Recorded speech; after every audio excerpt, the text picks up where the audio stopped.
Mapagpalang araw po mga kapatid. Muli ko po kayong inanyayahan na panoorin po ang video na ito sapagkat ang mensahe at aral po ng video na ito ay may kakaibang kaalaman na dapat po ninyong matuklasan kung bakit nangyayari ang mga bagay na hindi ka nais-nais sa mundo ito.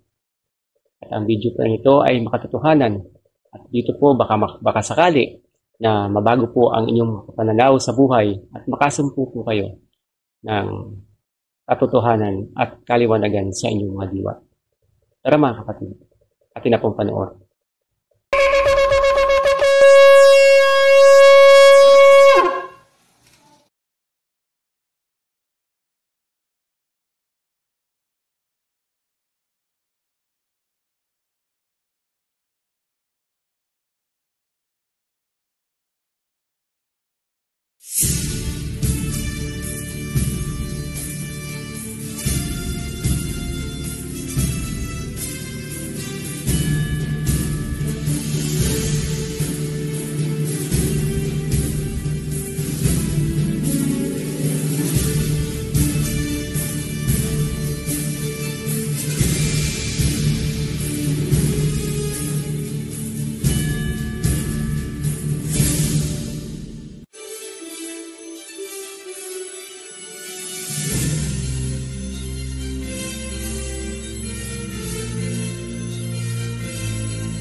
Masayang balita mga Ophirians, narito na ang inyong hinihintay na pagpapatuloy ng Pison River. Ipagpaumanhin niyo po ang pagkakaantala dahil na-prioritize natin yung mga current events.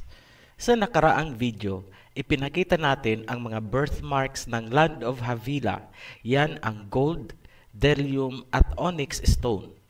Sinuportahan din natin gamit ang ibang artifacts na nagbibigay ng karagdagan na pagpapatibay na sina Adam and Eve ay nasa silangang bahagi ng Asia.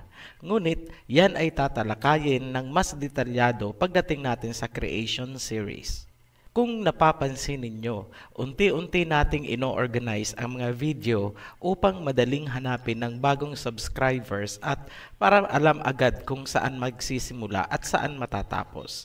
Lagi nyo lang pong susundan ang instruction. Sasabihin po natin kung ano ang dapat na unahin para maintindihan ang video. Sa mga new subscribers or viewers, kailangang unahin nyo pong panoorin ang introduction to the rivers of Genesis at ang video tungkol sa gihon para maintindihan itong videong pinanunood. Importante ang gihon dahil ang southern waters o ang dulo sa hilaga ang magtuturo kung saan hahanapin ang Pison at ang Garden of Eden. Ipagpatuloy na po natin ang Pison River. Para maunawaan ang lokasyon ng Pison River, kailangan munang ibalik natin ang ating imahinasyon sa panahon na hindi pa tumataas ang sea level. Pumunta muna tayo sa North Pole. Sa kasalukuyan, ang pinakamalalim na bahagi ng Bering Strait ay 49 meters. Ngunit ang kasalukuyang lalim na yan ay dahil sa pagtaas ng sea level na umabot ng 120 meters ayon sa NASA. Ibig sabihin, wala pang Bering Strait noong hindi pa tumataas ang tubig. Wala ding lagusan sa pagitan ng Arctic Ocean at Pacific Ocean dahil magkarugtong ang lupain ng Russia at Amerika. Kung nasa Pacific Ocean ka at nais mong pumunta sa Arctic Ocean, kailangan mong umikot sa kabilang bahagi ng mundo. Doon ka dadaan sa Norwegian Sea. Ganyan ang sitwasyon 20,000 years ago ayon sa NASA. Sa ganyang kalagayan, ang tubig na tinatanggap ng hilagang bahagi ng Pacific Ocean ay nanggagaling sa lupain ng Russia at North America. Paano nabalanse ang ecology noon? Yan ay dahil sa Pison River na nagbabagsak ng tubig sa Pacific Ocean. Kahit ngayon, ang buhay ng Pacific Ocean ay nakasalalay pa rin sa Pison River system. Ipapaliwanag natin yan mamaya-maya lang. Ayon sa Genesis at Torin Beatus Mapamundi, sina Adam and Eve ay nakatira sa Land of Havilah where there is gold. Nabanggit din sa Jeremiah chapter 10 verse 9 Ang Gold of Uphaz na ang ibig sabihin ay Gold of Pison. Ibig sabihin, ang lugar na pinagkukunan ng gold ay bahagi ng Pison. Marahil nag-iisip kayo, of all the places in the world, bakit sa Pilipinas natin hinahanap ang Pison River at ang Garden of Eden? Una, ang bdellium, gold at onyx stone na mga birthmark ng Land of Havilah ay lahat matatagpuan sa Pilipinas. Ang pinakamalaking bdellium sa buong mundo ay galing sa Pilipinas.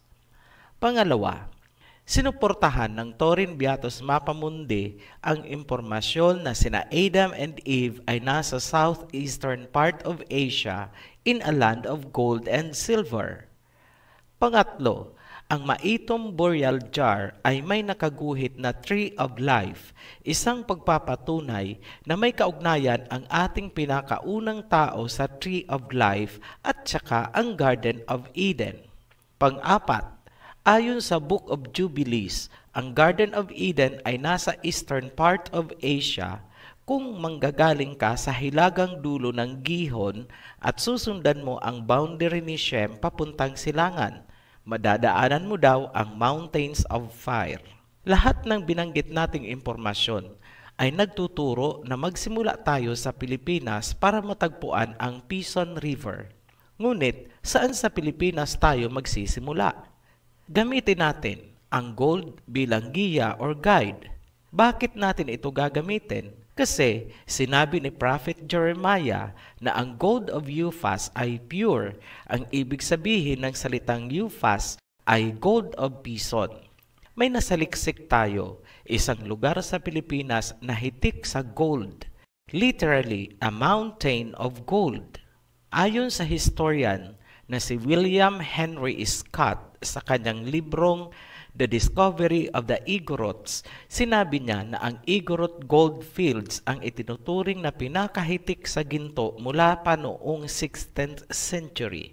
Kahit naman hanggang ngayon, ang gold ay sagana sa Itugon, Benguet. Nasaan po ba ang Itugon, Benguet? Sa hindi gaanong kabisado ang geography ng Pilipinas, malapit po ito sa Baguio City. Ipapakita natin mamaya ang kaugnayan ng Benguet sa Gold of Uphaz na sinasabi ni Prophet Jeremiah. Lagi po nating tandaan na sinabi naman ni Prophet Isaiah, ang rivers daw ay nasa tuktok ng bundok. Ibig sabihin, para makita natin ang Pison River, kailangan nating hanapin ang mataas na bundok na hitik sa ginto, Mountains of Gold. Ang probinsya po ng Benguet ay bahagi ng Cordillera Central kung saan matatagpuan ang Itugon. Ang Cordillera Mountain Ranges ay itinuturing na isang mahalagang watershed ng Pilipinas. Ito ay isang water pump kung saan matatagpuan ang saganang gold ng Benguet. Pansinin din na ang Mount Pulag, ang pinakamataas na bahagi ng Cordillera Mountain Ranges. Ang salitang Pulag ay variant ng Peleg. Naalala pa po ba si Peleg? Siya ang kapatid ni Joktan. Si Joktan naman ang itinuturing natin na pinakaninuno ng Oriental race ayon sa Genesis. Dahil sa pagtutugma ng mga impormasyon, ang Cordillera Mountain Ranges ay ituturing natin ngayon na bahagi ng Pison River System. Magpatuloy po tayo. Ang buong lupain ng Pilipinas maliban sa Palawan ay nakapaloob sa tinatawag na Mobile Belt. Tinawag ito sa geology na Philippine Mobile Belt System. Hindi po cellphone network ang tinutukoy dito, geology po. Ang Central Cordillera Mountain Ranges ang pinakagitna ng Mobile Belt at tinawag na Central Physiographic Province. Kung susundan natin ang geologic structure na yan, mapapansin na tuloy-tuloy siya papuntang Taiwan. Kung wala lang tubig o dagat sa pagitan ng Pilipinas at Taiwan, makikita mo na ang Cordillera Mountain Range natin ay nagpatuloy at tumahak sa gitna mismo ng bansang Taiwan. Habang nasa lupain ng Taiwan, bahagi ng Pison Water System ay tinawag nilang Holy Ridge at Shepa Cradle. Dito nanggagaling ang waterheads ng maraming ilog sa Taiwan na pinagkukunan nila ng tubig. Mula sa Taiwan, ang Pison Water System ay tumuloy papuntang Japan. Ang hilera ng mga lawa or lake sa Japan ay bahagi ng Pison hanggang Hokkaido Island. Mula naman sa Hokkaido, sinakop ng Pison ang Okhotsk Sea. Ang Okhotsk ang itinuturing na heart or puso ng Pacific Ocean. Ang tubig na nanggagaling sa Okhotsk ay may napakataas na oxygen at nutrient content na pinapump niya sa Pacific Ocean. Napakaliit lang ng Okhotsk kumpara sa Pacific Ocean, ngunit sa kanya nakasalalay ang buhay at ecological balance ng buong karagatan. Yan ay isang malaking palatandaan na ang Okhotsk ay bahagi ng Pison Water System. Ang tubig ng Okhotsk ay nanggagaling sa Verkhoyansk Mountain na matatagpuan sa silangang gilid ng Central Siberian Plateau ng Russia hanggang sa North Pole. Pansinin na ang Pison at ang Hiddekel ay nagmula sa isang common source. Ang Hiddekel ay nagsanga papuntang kanluran kaya tinawag siyang dakil o sanga. Samantalang ang Pison ay dumiretso pababa to water the garden.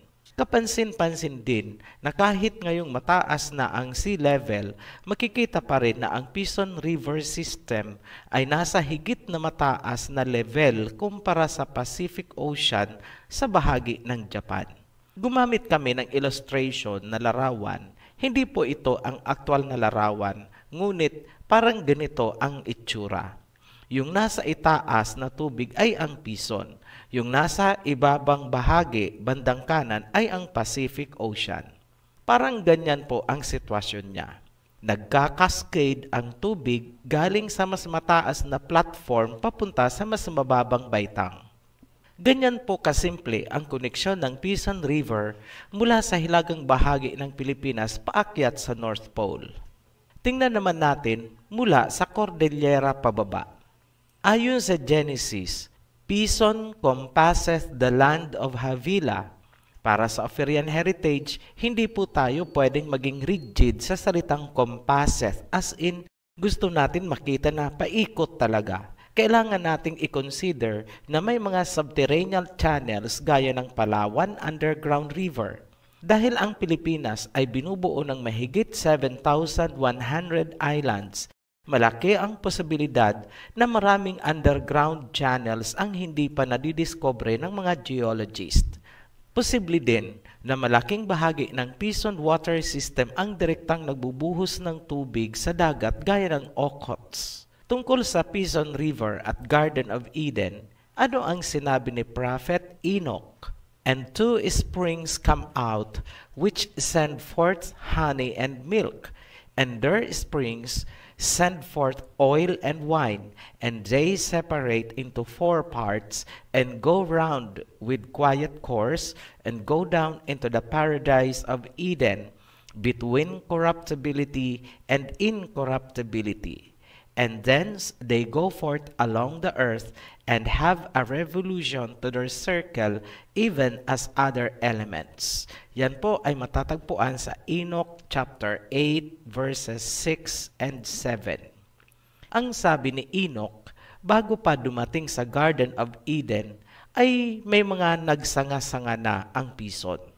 At pagkagaling naman sa garden, ay nagkaroon ng circular revolutions, tila ba nagkasanga-sanga na nagkahiwa-hiwalay ang tubig at doon sumabay ang mga elements galing sa mga isla. Ang pinakamahalaga, alam na natin na ang Pison ay dumaan sa Pilipinas dahil naririto ang Garden of Paradise. May ultimatum tayo na pagpapatunay pagdating natin sa world territories kung saan ipapakita natin ang Eden at ang main river kung saan nagmumula ang Pison, Gihon, Hiddekel at Parat.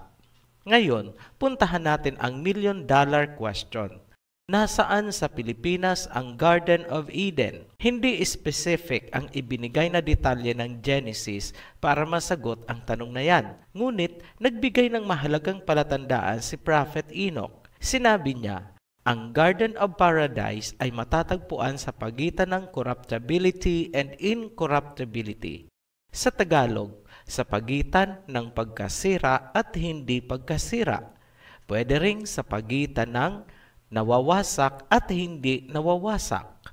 Kung titingnan natin sa geological history, isang lugar lang ang pwedeng tumugma sa salita ni Enoch.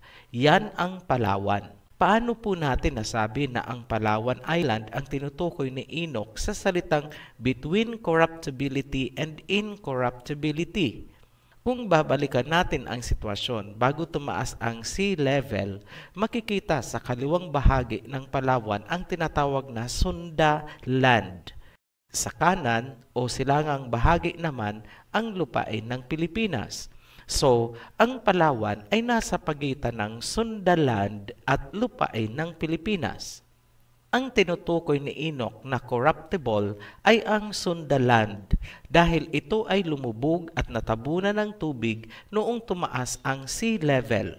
Samantalang, ang lupain ng Pilipinas sa kanan o silangang bahagi ay naiwan. Ang lugar na nasa gitna ng nasira at hindi nasira ay ang Palawan.